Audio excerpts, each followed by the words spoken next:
The first time my father saw the $5 bill again, he was standing under my mother's name, smiling like he had helped build everything around him. The store was full that night. Warm lights shined across polished wood floors. Cameras were pointed toward the small platform near the front. Guests held champagne glasses.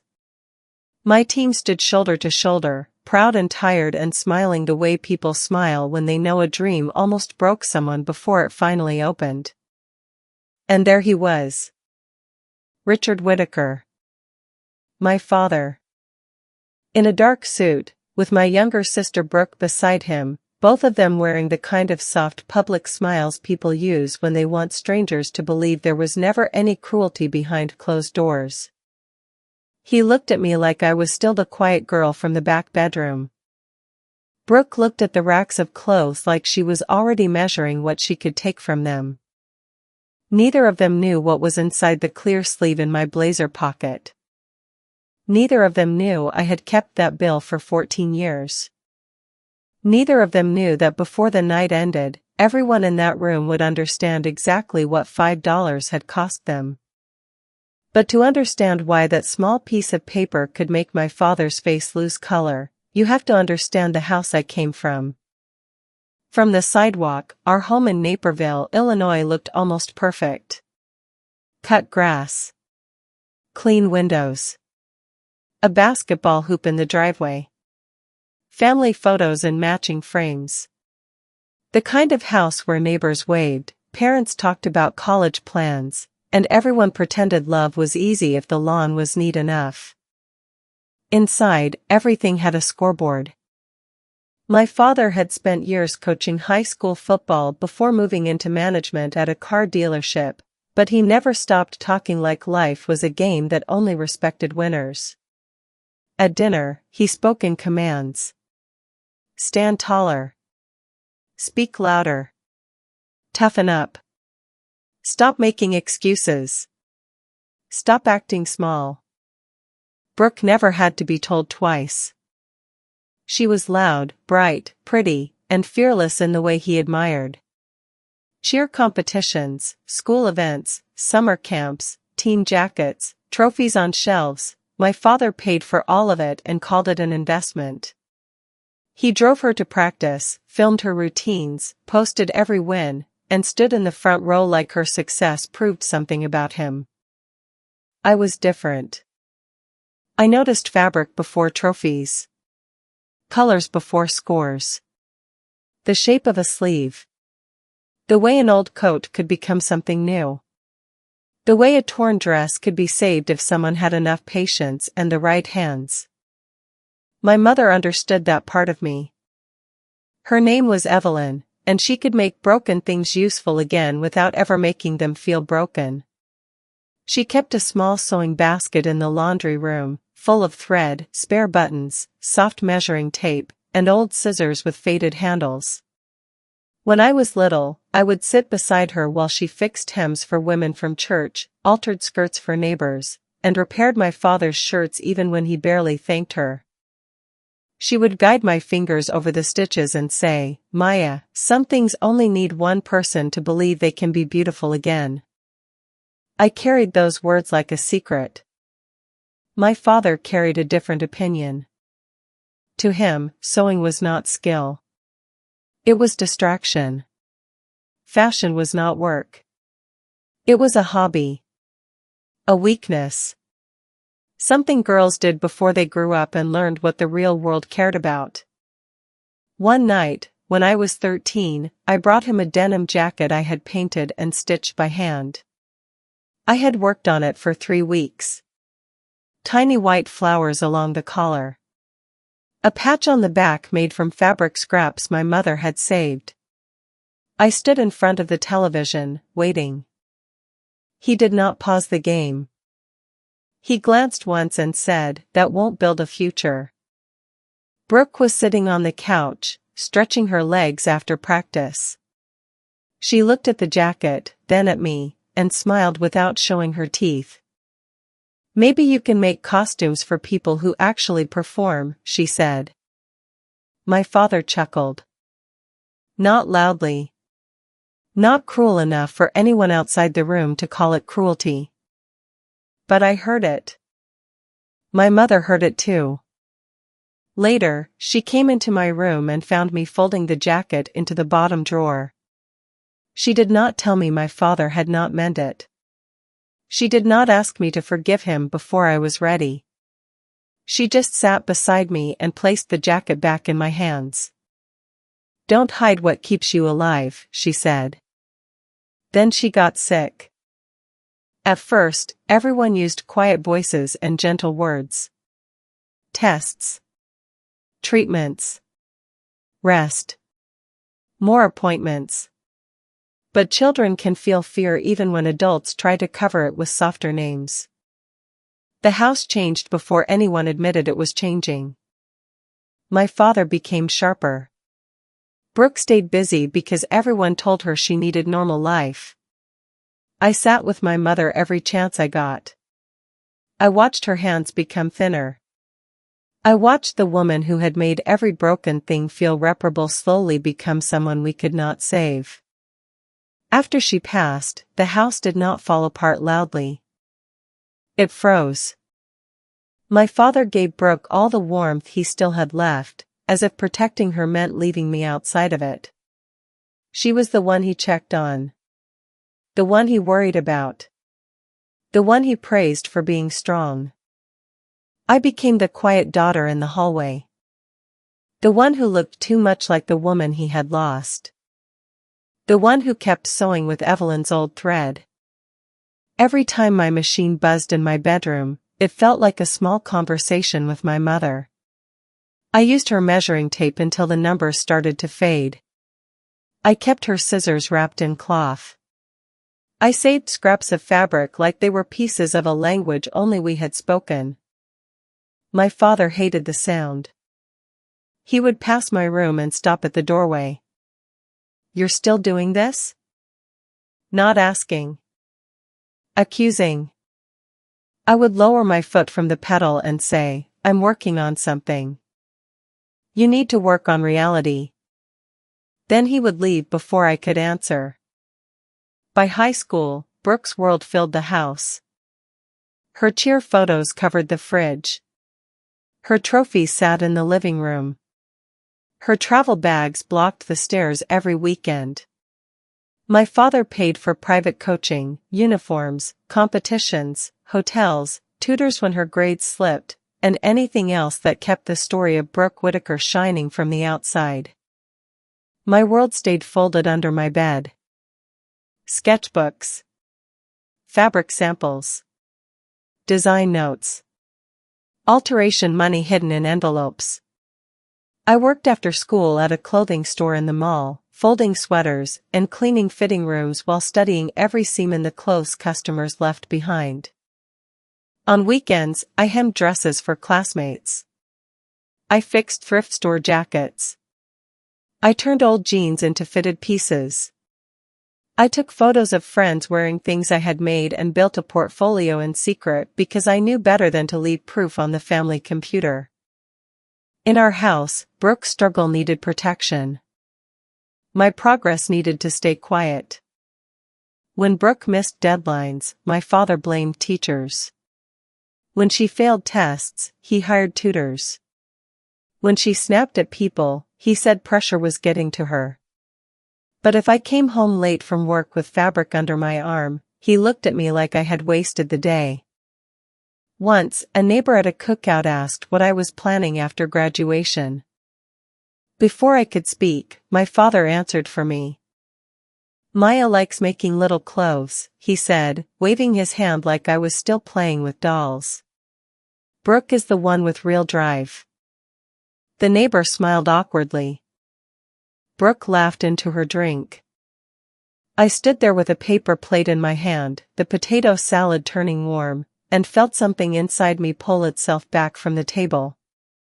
That year, I applied to design schools without telling anyone. I wrote essays at the public library. I printed portfolio pages using money from alterations. I stayed up after midnight editing photos, cutting fabric, and praying over envelopes like paper could decide whether I escaped or stayed buried. I applied to several schools. But there was one name I could barely say out loud. Parsons. When the acceptance letter came, I read it 3 times before I believed it. Then I pressed it to my chest and whispered, "Mom, I got in." For 1 hour, I let myself be foolish. I imagined my father reading it and going still. I imagined his face changing.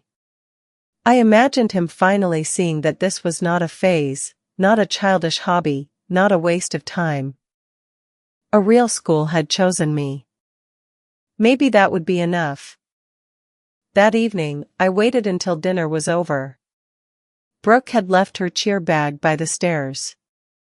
My father sat at the kitchen table with bills spread in front of him, one hand rubbing his forehead like the whole world had placed its weight on his shoulders.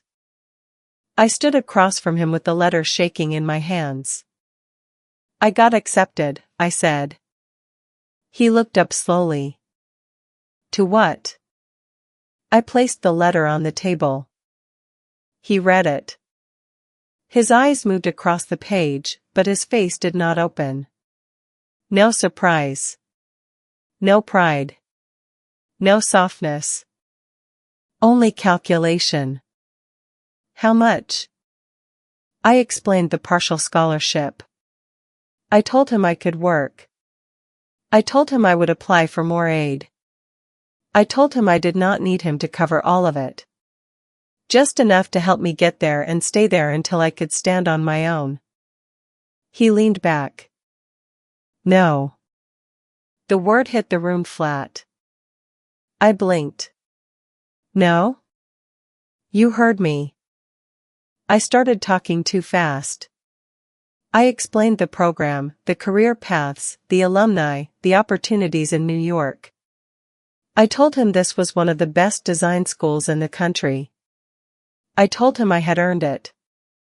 He folded the letter once, then pushed it back toward me. Fashion is not a plan, Maya. It is for people who work hard at it. His jaw tightened. Don't argue with me like you know life. That was when Brooke appeared in the doorway. She must have heard enough to understand there was blood in the water. Her hair was pulled back, her arms folded, one shoulder resting against the frame like she had come to watch the ending of a show. My father glanced at her, then back at me. Your sister has had enough pressure on her this year, he said. You running off to some expensive school is not going to help. For a second, I thought I had misunderstood. What does Brooke's pressure have to do with my college? Brooke's mouth curved slightly. My father's voice dropped. This family does not need more comparison. I stared at him. There it was. Not money. Not fear. Not even doubt. He was afraid my success would make Brooke feel smaller. I looked at my acceptance letter on the table. Then at the man who had driven hours for competitions, paid for tutors, defended bad grades, excused every failure, and still somehow believed I was the problem. Mom would have wanted me to go, I said. The kitchen changed. His face hardened so fast it almost scared me. Do not use your mother to dress up a fantasy. It's not a fantasy. I got in. You got into debt. I got into a future. His palm hit the table. Brooke flinched, but she did not leave. My father stood. He reached into his wallet, pulled out a $5 bill, and dropped it on the floor between us. Not on the table. Not into my hand. On the floor. There, he said. That should cover what this dream is worth. The room went so quiet I could hear the refrigerator hum. I looked down at the bill. $5. For every night I had stayed awake. For every stitch I had made with my mother's old thread. For every hour I had worked, saved, hoped, and believed that maybe achievement could earn love where being a daughter had not. Brooke stepped closer. Her voice was soft, but it had teeth. Some people are just not made for the level they imagine. I looked at her. Then at him. Are you really doing this because you think my future will make hers look worse? He did not answer. He did not have to. His silence had a shape. It looked like a locked door. Then he said, if you are grown enough to chase this, you are grown enough to leave my house. I went upstairs. My hands shook so badly I could barely zip my suitcase. I packed clothes, sketchbooks, my mother's measuring tape, her sewing kit, and the acceptance letter he had folded like trash. I looked around my room one last time. The bed. The lamp. The jacket I had once hidden in the drawer. The window where I used to watch Brooke and my father practice outside while I sat with fabric across my knees. I did not cry. Not because I was strong. Because if I started, I was afraid I would never stop. When I came back downstairs, the $5 bill was still on the floor. Brooke stood near the stairs, watching. My father remained at the table, staring at the bills in front of him as if I had already become a problem from another room. I bent down and picked up the money. Neither of them said goodbye. Outside, the Illinois air was cold enough to sting my face. The streetlights glowed over quiet houses full of families pretending to be whole. My suitcase wheels clicked unevenly behind me as I walked away from the only home I had ever known. At the corner, I stopped and looked back. No one came to the door. No curtain moved. No voice called my name. So I took out my phone and called the only person I could think of. My mother's older sister, Aunt Marlene. She answered on the fourth ring, her voice thick with sleep. Maya? I tried to sound calm. I failed before the first sentence ended. He kicked me out. There was no gasp. No long questions. No lecture. Just a pause. Then her voice came through steady and warm. Get to the bus station. Come to Jersey. We'll figure it out from there. I looked down at the $5 bill in my hand. It was wrinkled now from how tightly I had been holding it. For the first time that night, something inside me moved. Not hope exactly. Something harder. I folded the bill and slid it into my sketchbook, right beside the acceptance letter. Then I walked toward the road with one suitcase, one dead mother's tools, and a future my family had tried to price at $5. The bus station smelled like old coffee, wet coats, and tired people trying not to fall apart in public. I sat on a metal bench with my suitcase against my knees and my sketchbook under my arm. Every few minutes, I opened it just enough to check that the letter and the $5 bill were still there. I do not know why. Maybe I was afraid that if I lost them, the whole night would feel unreal, like pain needed proof to be believed. My phone buzzed once before the bus came. A message from Brooke. No apology. No worry. Just 5 words. Don't make Dad look bad. I stared at the screen until it went dark. That was the last thing anyone from that house sent me for a long time. The ride east felt endless. Town slid past the window in black and gray shapes. Gas stations glowed in the distance. Strangers slept with their mouths open, their heads knocking softly against the glass. I stayed awake almost the whole way, afraid that if I closed my eyes, I would hear my father's voice again. By the time I reached Jersey City, my legs felt weak from sitting and my heart felt older than my body. Aunt Marlene was waiting outside the station in a long brown coat, her hair tied in a scarf, one hand gripping a paper cup of coffee she had forgotten to drink. The moment she saw me, her face changed. Not with pity. With recognition. Like she had been waiting for the day my father's cruelty finally became too large to hide. She wrapped her arms around me so tightly my suitcase tipped over beside us. For the first time since I left home, I let myself breathe. Her apartment was small, warm, and crowded with books, plants, fabric scraps, and framed pictures of my mother from a life before I was born. The sofa sagged in the middle. The kitchen table had scratches all over it. The radiator hissed through the night like it was keeping secrets. Aunt Marlene placed a blanket on the sofa and a spare key in my palm. Then she looked me in the eye. "I can give you a roof," she said.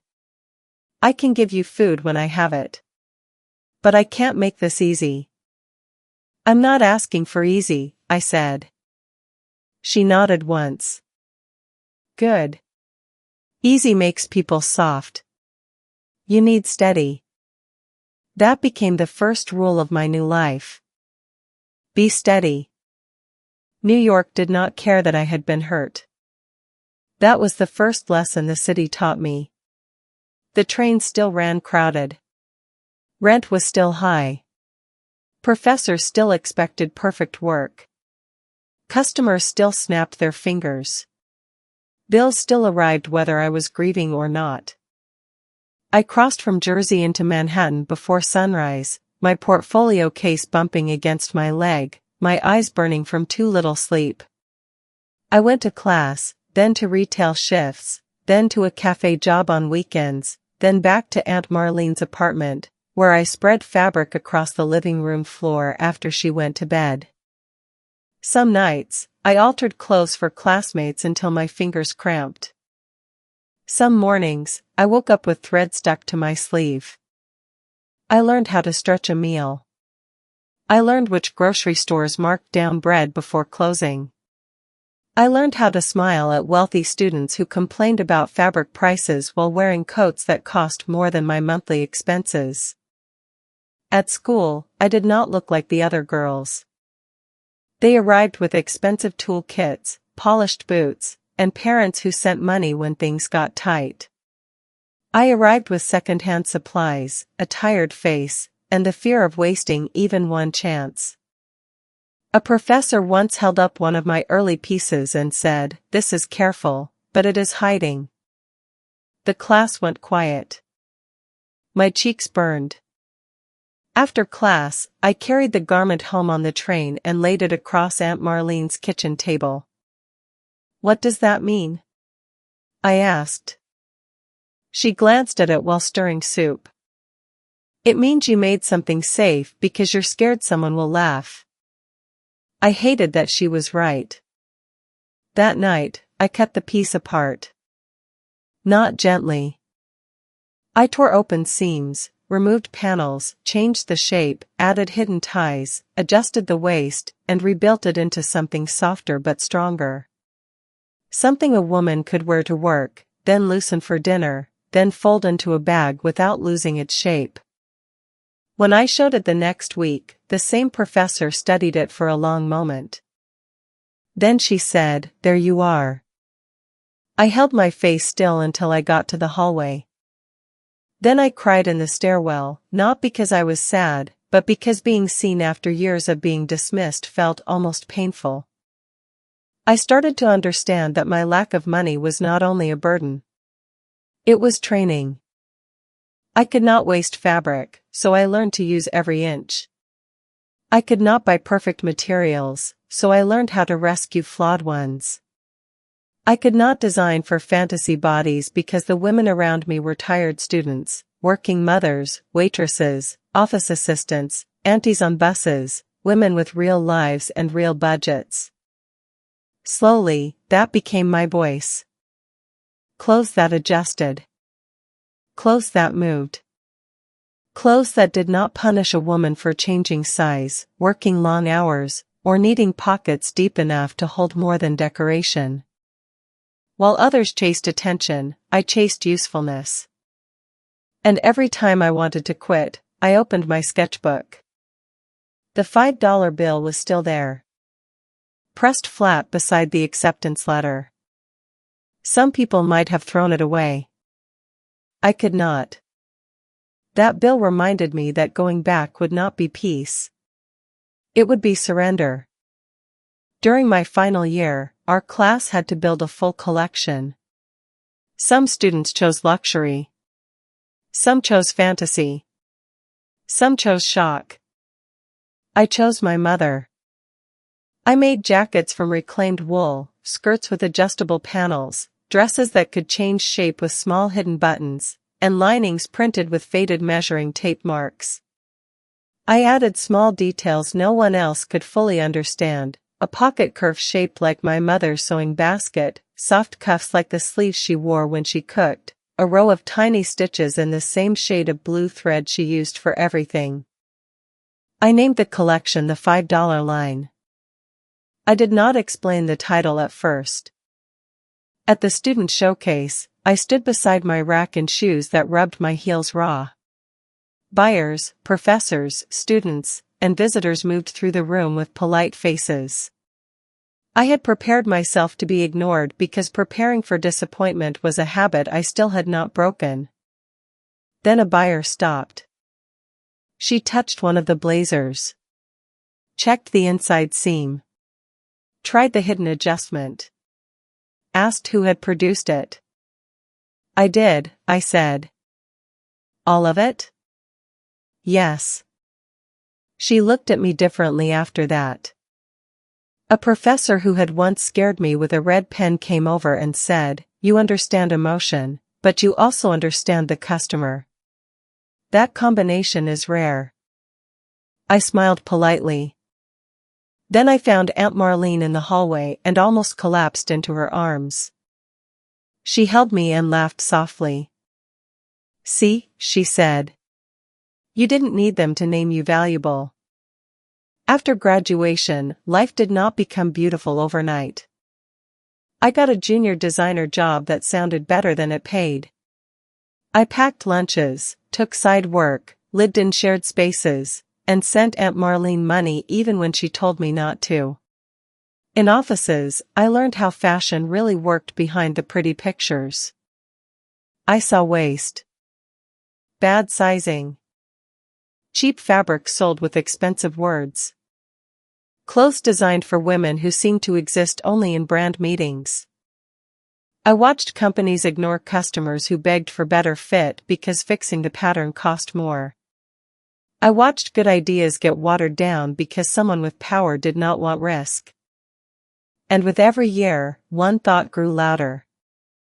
I did not survive my father's house to spend my life making someone else's shallow vision profitable. I wanted my own label. Not a fantasy. A real company. One built with careful numbers, honest clothes, and my mother's name on it. I started Evelyn Rowe from a folding table in a shared studio with bad heat and one flickering ceiling light. The first sign was printed on cheap paper and taped above my workspace. I had one sewing machine, one borrowed camera, a notebook full of costs, and a phone propped on a stack of pattern books. At first, nothing looked impressive. I worked full-time during the day, then cut fabric at night. I answered customer messages during lunch breaks. I packed orders on the floor. I filmed short videos after midnight when my eyes were swollen and my coffee had gone cold. The pieces were simple because simple was all I could afford. Wrap skirts that adjusted across sizes. Soft blazers made from dead stock fabric. Work dresses with real pockets. Tops that looked clean under a jacket but did not feel stiff enough to punish the body wearing them. I posted online because ads were too expensive. I showed women how one piece could become 5 outfits. I explained why fit mattered. I talked about waste, cost, and why affordable clothes did not have to feel disposable. I never named my father. I never named Brooke. I told myself that story belonged in the closed drawer of my life. Then one night, after a shipment went wrong and I had spent 6 hours repacking orders, I filmed a video with my hair tied badly and thread on my shirt. I do not know why I said it. Maybe exhaustion opens doors pride keeps locked. I held up the first blazer sample and said, "Someone once gave me $5 toward design school and told me that was all my dream was worth. So I built this brand for every woman who has ever had to become her own proof." I posted it and went to sleep on the studio floor. By morning, my phone would not stop buzzing. Comments. Orders. Messages. Shares. Women were telling stories under that video like they had been waiting for a place to put them. My father said nursing was a waste. My husband laughed at my bakery. My teacher told me I was not college material. My family clapped for everyone but me. The video spread faster than I could understand. Orders came in from women I had never met. I had to pause the website twice. I called Aunt Marlene in panic, and she came with sandwiches, tape, and the same calm voice she had used the night I left home. "Don't freeze because people finally came," she said. "Pack the boxes." So we packed. Then I hired one assistant. Then another. Then a part-time operations coordinator who knew spreadsheets better than I knew sleep. The brand grew, not because I was famous, but because customers trusted the promise. Evelyn Rowe was not selling perfection. It was selling dignity that could be worn on a hard day. A local magazine wrote about us. Then a creator wore one of our blazers to an interview. Then a daytime host mentioned us in a segment about sustainable fashion, and our website almost crashed before breakfast. That morning, I stood in the studio watching numbers climb on the screen while my team cheered behind me. Everyone was smiling. But my hands went cold. Success scared me more than failure at first. Failure was familiar. Failure had my father's voice. Failure had Brooke's smirk. Failure had a cold kitchen and a bill on the floor. Success had no map. I had to learn quickly. Lawyers. Contracts. Production timelines. Payroll. Insurance. Trademark filings. Vendor disputes. Tax planning. Lease agreements. Hiring policies. Return rates. Margins. The creative dream had become a business, and I respected it too much to treat it like magic. I made mistakes, but I did not hide from them. If a drop shipped late, I told customers. If a fit was wrong, we fixed it. If a supplier cut corners, we left. I became the kind of leader I had once needed, firm, clear, and unwilling to confuse pressure with cruelty. When the numbers finally allowed us to open a real flagship store, every consultant pushed New York. So did my team at first. New York made sense. New York had press, traffic, status. But one night, I sat alone in the studio with lease options spread across my desk and found myself staring at a property listing in the Chicago suburbs. Not far from Naperville. Close enough that people from my old life would hear about it. Close enough that the town which had watched me disappear would see my mother's name in lights. Aunt Marlene was quiet when I told her. Then she asked, "Are you going back to make them sorry?" I thought about lying. Instead, I said, "A little." She waited. But mostly, I added, "I want to walk into that place without feeling like the girl who had to leave." That answer satisfied her. The build-out took months. I chose warmwood floors because my mother loved warmth in a room. Soft white walls because I wanted the clothes to breathe. Wide-fitting rooms because women deserved space to move. A small seating area with books and coffee because shopping should not feel like being judged under bright lights. Near the fitting rooms, I placed a framed photo of my mother. In my office, where customers could not see it, I placed the $5 bill in a simple frame. Not to worship pain.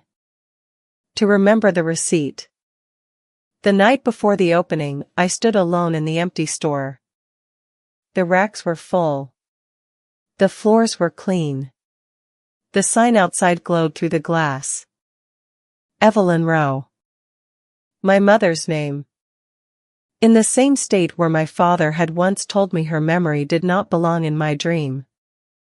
I walked through the store slowly, touching sleeves, straightening hangers, checking labels even though everything had already been checked 3 times.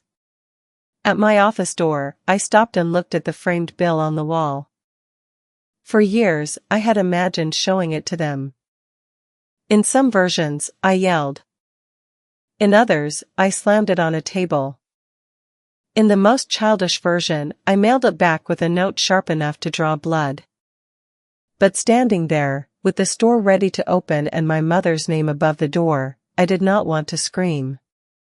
I wanted the truth to stand upright without me having to bend it. The next evening, guests began arriving before sunset. The store filled with warm voices, camera flashes, soft laughter, and the quiet rustle of fabric being touched by careful hands. My professors came. My first customers came. My team's families came. Local press came. Creators came. Aunt Marlene stood near the front in a navy dress I had made for her, pretending not to cry and failing every few minutes. For the first time in years, I felt surrounded by people who understood that this was not only a store opening. It was proof of survival. I was speaking with a reporter near the front display when the room shifted behind me. Not loudly. Just enough. A pause in conversation. A few eyes turning toward the door. Then I heard a voice I had not heard in 14 years. Well, look at this place. My body knew before my mind accepted it. I turned. My father stood near the entrance in a suit too polished for an accidental visit. His hair had more gray in it now. His face was fuller. But his eyes were the same, measuring, judging, deciding how much of the room belonged to him. Beside him stood Brooke. Blonde highlights, fitted dress, bright smile, careful makeup. She looked around my store the way she used to look at gift tables at her competitions, already expecting something to be handed to her. My father opened his arms. Maya. For 1 second, I saw the kitchen again. The bill on the floor. The suitcase. The door no one opened. Then I felt the eyes of guests and cameras around me. So I let him hug me. He held on a little too long, performing warmth for strangers. Brooke hugged me next, her cheek barely touching mine. You really turned this into something, she whispered. Not congratulations. Not I'm sorry. Something. I stepped back and looked at both of them. How did you know about tonight? My father smiled as if the question hurt him. People talk. A father hears when his daughter does something big. Aunt Marlene had gone still across the room. My operations manager caught my eye from near the register and mouthed one question. Security? I gave the smallest shake of my head. Not yet. My father moved through the store like he had been invited. He introduced himself to guests as Maya's dad, shook hands, accepted compliments, and told one reporter he had always known I was determined.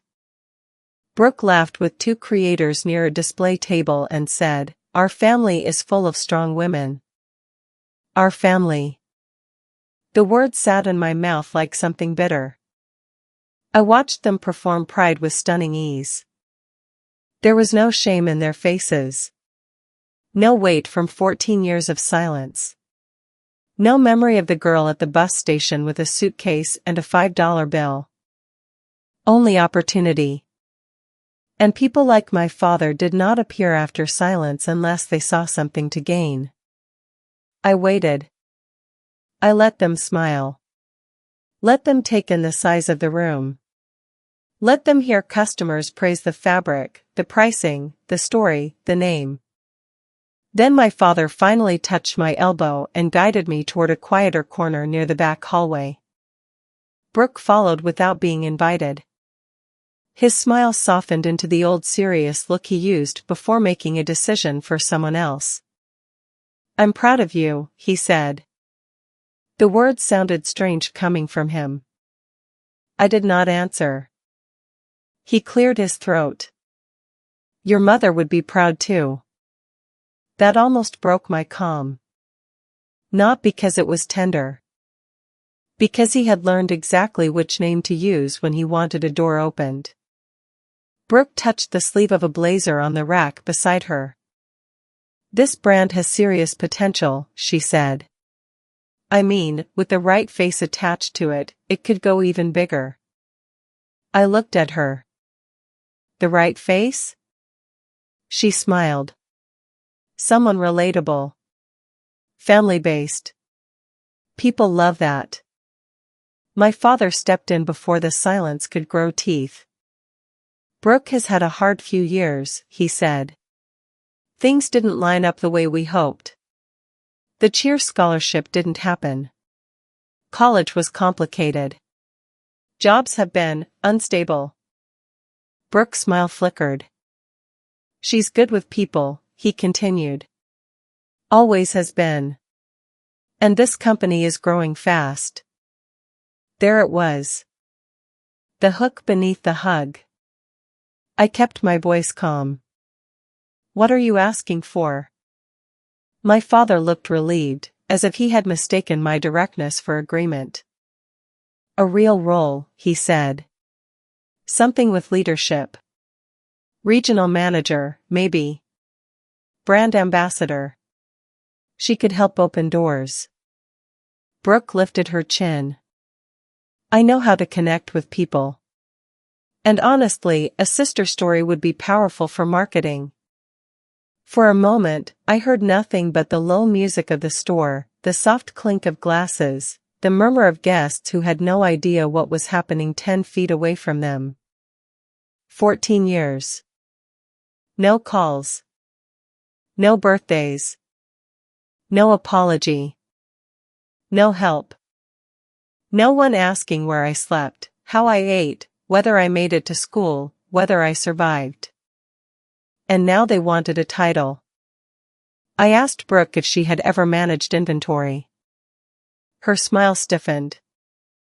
I asked if she had handled payroll, staff schedules, vendor delays, sales reports, customer service escalations, profit margins, visual merchandising, or hiring. Her eyes sharpened. "I can learn." "Everyone can learn," I said. "That's why entry-level positions exist." My father's face changed. "She's your sister. She's unqualified." Brooke took a breath through her nose, slow and angry. "You don't have to talk to me like I'm beneath you." I looked at her for a long second. "I'm asking if you can do the job." My father lowered his voice. "Don't let success make you hard, Maya." There it was again. The old lesson in a new suit. When Brooke needed something, I was expected to shrink. When I protected what I built, I was hard. I looked past them at my team moving through the store. People who had earned their positions. People who had stayed late, solved problems, packed boxes, handled angry customers, fixed mistakes, protected the company when no one outside knew our name. Then I looked at my father. "You came here tonight to ask me to hand Brooke authority over people who worked for it." His jaw tightened. "I came here to bring this family back together." No, I said quietly. You came because the business became useful. For the first time, Brooke's pleasant face dropped. You always do this, she said.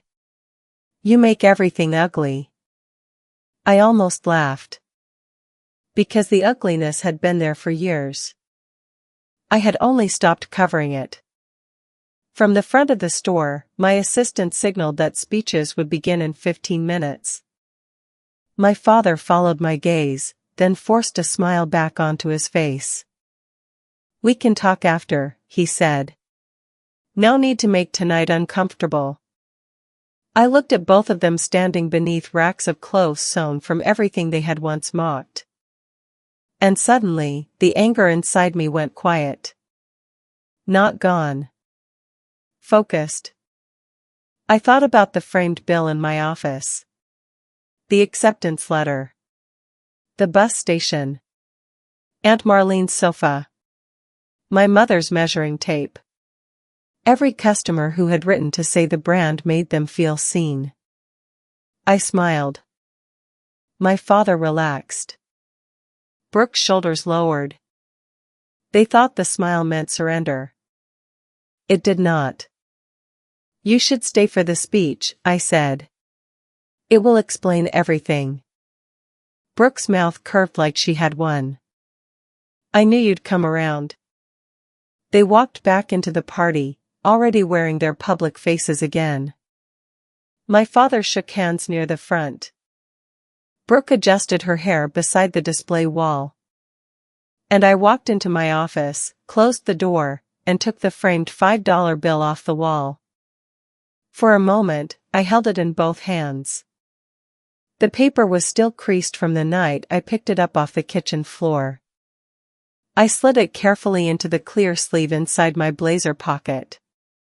Then I looked at my reflection in the dark office window. I was not the girl waiting for permission anymore. I was the woman holding the receipt. When I stepped out of my office, the room had already begun to gather around the small platform. Champagne glasses lowered. Conversation softened. Phones came out. People smiled at me with the kind of warmth that still felt strange sometimes, because I had spent so much of my life being tolerated instead of celebrated. Aunt Marlene stood near the front, one hand pressed against her chest. My team lined the side wall, tired and shining. My father stood closer to the platform than almost anyone else, like a man preparing to be thanked.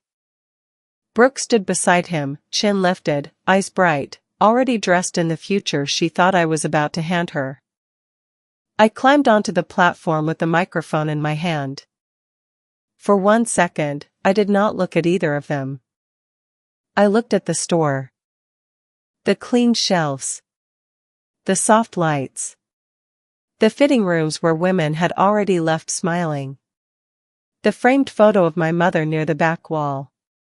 The sign outside glowing against the evening glass. Evelyn Rowe. My mother's name had made it home before I did. I took a breath. Thank you for being here tonight. The room quieted fully. I thanked my team first. Not because it was polite, but because it was true. I told the room that no company is built by one person, no matter how pretty the founder story looks online. I talked about the late shipments, the wrong fabric rolls, the nights when orders covered the floor, the customers who trusted us before we had a real office, and the people who stayed to fix problems they did not create. My operations manager wiped her eyes and looked down. I smiled at her. Then I thanked my first assistant, who had packed boxes with me when our warehouse was one corner of a rented studio. I thanked the professors who had pushed me harder than I wanted. I thanked the customers who had written messages that kept me going on days when numbers looked scary and sleep was something I only heard about from other people. The applause was gentle at first. Then stronger. My father clapped too. Brooke clapped with her fingertips, watching the crowd watch me. I turned toward Aunt Marlene. And I need to thank the woman who gave me the first real door after one had been closed behind me. Aunt Marlene's face folded immediately. She shook her head like she wanted me to stop, but I did not. I told them about a one-bedroom apartment in Jersey City. A sofa that sank in the middle. Soup on the stove. A spare key placed in my hand before I had earned anything. A woman who never promised comfort, only steadiness. She didn't save me by making life easy, I said. She saved me by telling me the truth and staying. The applause grew loud enough that Aunt Marlene covered her face with both hands. I waited. Not rushing. Not performing. Just letting love land where it belonged. Then I looked toward my mother's photo. My mother, Evelyn, taught me the first rule of this brand before it had a name, I said. She believed the right hands could make almost anything beautiful again. My throat tightened, but I held the words steady. She taught me that repair is not weakness. She taught me that care is skill. She taught me that dignity should never be priced like a luxury. The room was quiet now. The kind of quiet that listens. I could feel my father watching me. I could feel Brooke's patience thinning. She wanted her part to come. So did he. And it did. Just not the way they expected. I reached into my blazer pocket and took out the clear sleeve. Inside it was the $5 bill. Old. Creased. Flat from years inside a sketchbook, then a frame, then my pocket. A few people leaned forward. My father's clapping hand stopped in midair. Brooke's face changed before she could control it. I held the bill where the front row could see. This is also part of Evelyn Rowe's beginning, I said. The room stayed still. When I was 18, I was accepted into design school. I had a partial scholarship, a portfolio I built in secret, and a dream I thought would finally prove I was serious.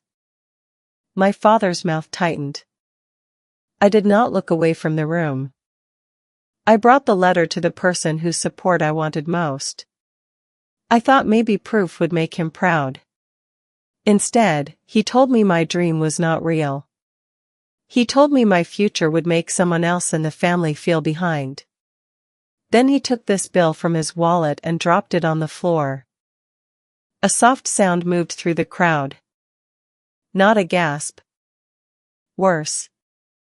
Understanding. I saw my father glance toward the reporter near the side wall. Then toward the phone's recording. For the first time that night, he seemed to realize the room was not his to control. I continued. He said that was what my dream was worth. Brooke looked down. Too late. People had already followed the shape of the story to her. And someone else stood in that kitchen, I said, watched it happen, and smiled like my pain had proved her place above me. I turned my eyes to Brooke. Only for a second. I did not need to say her name. Her face said it for me. My father stepped slightly forward, his voice low. Maya. I held up one hand. Not harsh. Final. He stopped. For a moment, the only sound was the store's soft air system and the faint buzz of phones recording the collapse of a perfect family image. I carried this bill for 14 years, I said. Not because I wanted to stay angry. Anger is heavy. I carried it because sometimes you need proof that what happened was real, especially when people come back years later acting like the past was only a misunderstanding. Brooke's eyes flashed. My father stared at me with a warning in his face, the same warning I used to obey as a child. But I was not a child standing in his kitchen. I was a woman standing in the company he had not built. This bill did not pay for college, I said. It paid for a lesson. It taught me that love without respect is only control wearing a softer name. It taught me that some people do not reject your dream because it is small. They reject it because they are afraid of who you will become if it grows. The room was silent. Aunt Marlene was crying openly now. My team stood like a wall. I lowered the bill. I forgive that night because I refused to spend my life living inside it. But forgiveness is not access. Forgiveness is not a leadership position. Forgiveness is not a public photo, a marketing story, or a key to a business built after you locked someone outside. The applause began from the back. One person. Then another. Then the whole room. It did not feel like noise. It felt like something being returned to me. My father tried to smile, but it broke halfway across his face. Brooke's eyes were wet, but not with sorrow. With embarrassment. With rage that she could not spend in public. I let the applause settle. Then I turned to her fully. Evelyn Rowe believes in fair chances, I said. Not shortcuts. So if Brooke truly wants to learn this business, she may apply for an entry-level sales associate role through the same process as everyone else. Standard interview. Standard pay. 90-day probation. She would report to the store manager. A few people clapped again. Some nodded. To them, it sounded fair. To Brooke, it sounded like being pushed from a throne she had never earned. Her mouth opened, but my father touched her arm hard enough to stop her. He knew the room now. He knew one wrong word would finish what the truth had started. I closed the speech by thanking everyone again. I did not look at my father when I stepped down. I went straight to Aunt Marlene, and she pulled me into her arms. For a moment, I was back on her old sofa in Jersey City. Tired. Scared. Still breathing. She whispered, "Your mother would have stood up first." I held on tighter. The rest of the night moved around me like weather. Guests hugged me. Some cried. Some told me stories about fathers, mothers, husbands, teachers, bosses, sisters, and friends who had laughed at the wrong time and came back when the dream had a door with a lock. A woman I had never met pressed my hand and said, I needed to hear that forgiveness does not mean handing people the knife again. That stayed with me. By the time the crowd began to thin, my father and Brooke had stopped performing. They waited near the back hallway, faces stripped of warmth. I knew they would not leave without trying to take back control. So I walked over before they could corner me. My father spoke first. His voice was low, tight, and shaking with the kind of anger that hates witnesses. You humiliated me. I looked at him calmly. I told the truth. You did that in front of strangers. You threw money at your daughter's feet in front of your other daughter. His eyes hardened. That was years ago. And yet you came here tonight asking for the benefits of a future you tried to stop. Brooke laughed once, sharp and ugly. You made me look like some spoiled monster. I turned to her. No. I said you were welcome to apply for a real job. You know what I mean. I do. Her face twisted. You've been waiting to punish me. For the first time all night, I almost felt tired. Not sad. Just tired of how people who hurt you often call consequences cruelty. I was not waiting for you, I said. I was building a life.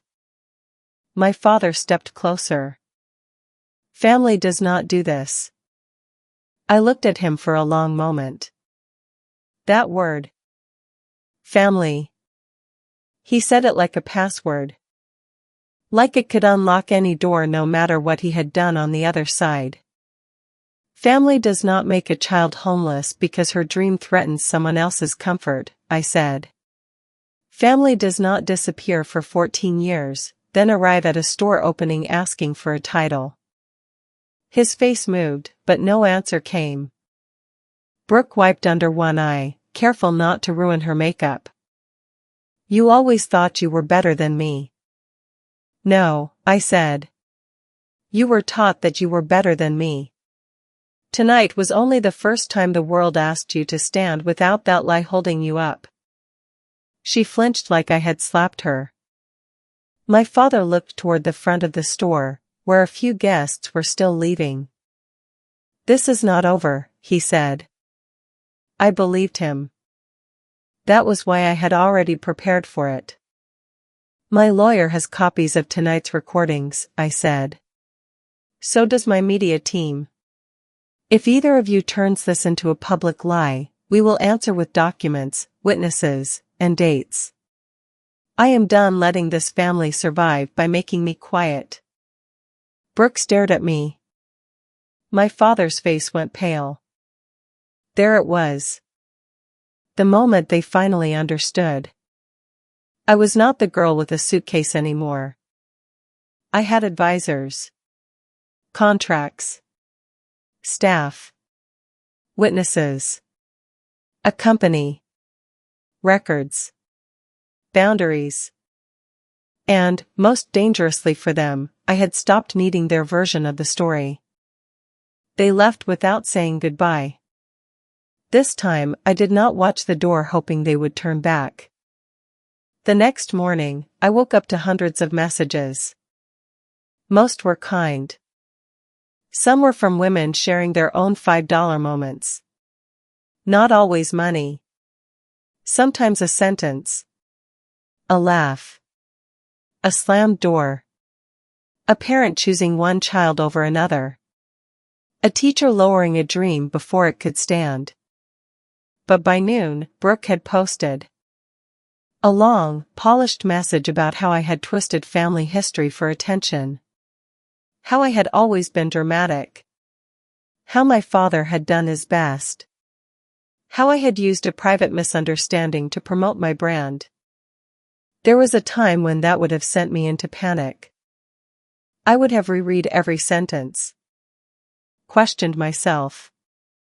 Wondered if maybe I had been too harsh, too public, too ungrateful, too much. That version of me had been trained to doubt her own wounds. This version called my lawyer. By evening, Brooke received a formal cease and desist with screenshots, witness names, video timestamps, and a clear warning about defamation. My father received one too after reposting part of her statement with a comment about children forgetting who raised them. The posts disappeared within 24 hours. No apology came. But silence did. And sometimes silence, when backed by legal paper, is the closest certain people ever get to accountability. After that, messages from my old town started arriving quietly. A former neighbor said she remembered how my father used to talk over me. A classmate said she still had the dress I altered before homecoming. One of Brooke's old teammates wrote, "I always wondered why everything in your house had to be about her." I did not answer all of them. I did not need the whole town to confess. The truth had already stepped into the light. A week later, my father sent one final message from a new number. Your mother would be ashamed of how cold you became. I read it while sitting alone in my office, the framed $5 bill back on the wall. For a few seconds, the old pain opened its eyes. Then I looked at my mother's photo near the fitting rooms. I remembered her hands guiding mine. I remembered her saying beautiful things could be repaired. But not everything should be worn forever. I typed back one sentence. Mom taught me to fix what could be saved, not keep bleeding inside something that was cutting me. Then I blocked him. Evelyn Rowe kept growing. Not perfectly. No dream grows without storms. There were delayed shipments, hard decisions, failed samples, payroll weeks that made my stomach tight, and nights when I sat at my desk wondering how many people were counting on me to stay strong. But this time, pressure did not sound like my father's voice. It sounded like responsibility. And responsibility, when chosen, does not break you the same way control does. The next year, we opened a second location. Then we improved our online sizing tools so customers could shop without feeling punished by numbers. We built a repair and alteration program. We hired more women who understood clothes from real life, not just mood boards. And then I did the thing that felt better than revenge ever could. I created a scholarship fund for students pursuing design, tailoring, textile work, and sustainable fashion without family support. We named it the $5 Future Fund. The first recipient was a 19-year-old girl from Ohio who sent in portfolio photos taken on her grandmother's porch. Her work was rough, but alive. In her essay, she wrote, "No one in my house thinks this is serious, but making clothes is the only time I feel like myself."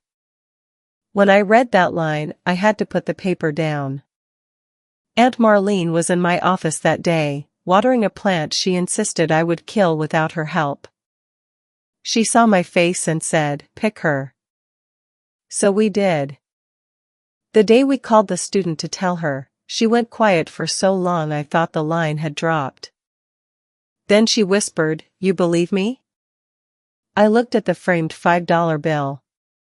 "Yes," I said. "And one day, you will believe yourself without needing anyone else to go first." That was the moment I understood what healing really was. It was not my father apologizing. It was not Brooke admitting the truth. It was not the whole town knowing I had been right. Healing was taking the weapon someone used against me and turning it into a key for someone else. People think success is powerful because it makes your doubters regret what they did. Maybe sometimes it does. Maybe my father looked at my stores, my interviews, my staff, my mother's name on the sign, and finally understood that he had not thrown away a dream. He had thrown away a daughter. Maybe Brooke saw women lining up for a brand built by the sister she once laughed at and realized a crown given too early can become a cage. But their regret was not the prize. My peace was. The life I built was. The people I could help were. Blood can explain where you came from, but it does not get to decide where you are allowed to go. Forgiveness can clear poison from your heart, but it does not require you to unlock your door for the people who poured it there. I used to think that $5 bill was proof of how little my family thought I was worth. Now I know it was proof of something else. It was the last price they ever got to put on me. Because no one who laughs at your dream gets to appraise your future. No one who abandons you at your lowest gets automatic access when you rise. And no one, not even family, should be allowed to stand over your life with a closed heart and call it love. So tell me honestly. If the people who mocked your dream came back years later asking for a piece of what you built, would you give them a chance to start from the bottom? Or would you close the door they once forced you to walk through?